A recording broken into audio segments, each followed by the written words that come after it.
ሰላም ጤና ይስጥልኝ ውድ የቲክቶክ ተከታታዮቼ እንዴት ናችሁ? ዶክተር በእውቀቱ ነኝ፣ ጠቅላላ ቀዶ ጥገና ስፔሻሊስት ሐኪም። ዛሬ እየላችሁ የመጣሁት ፊንጢጣ አካባቢ የሚከሰቱ ህመሞችን የተመለከተ የግንዛቤ ማስጨበጫ ነው።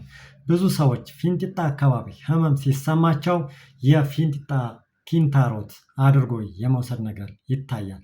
ነገር ግን ፊንጢጣ አካባቢ የሚከሰቱ ህመሞች ብዙ አይነት ናቸው።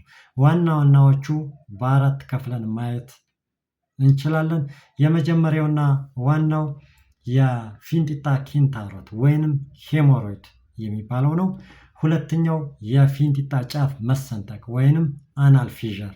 ሶስተኛው የፊንጢጣ አካባቢ ኢንፌክሽን ወይንም ፐሪአናል አብሰስ የሚባለው ሲሆን አራተኛው የፊንጢጣ ፊስቱላ ወይንም ደግሞ ፊስቱላ ኢናኖ የሚባሉት ሲሆኑ ሰዎች ፊንጢጣ አካባቢ ህመም ስሜት በሚሰማቸው ጊዜ ከነዚህ ከብዙዎች አንዱ ሊሆን ስለሚችል ተገቢውን ምርመራና የህመም ልየታ በማድረግ አስፈላጊውን ሕክምና ማድረግ ያስፈልጋል። ምክንያቱም ከዚህ ከላይ የተዘረዘሩት ሁሉም አይነት ፊንጢጣ አካባቢ የሚከሰቱ ችግሮች ሕክምና ይፈልጋሉና ዝም ብሎ መቀመጥ ተጨማሪ ውስብስብ ነገሮችን ሊያመጣ ይችላል ማለት ነው።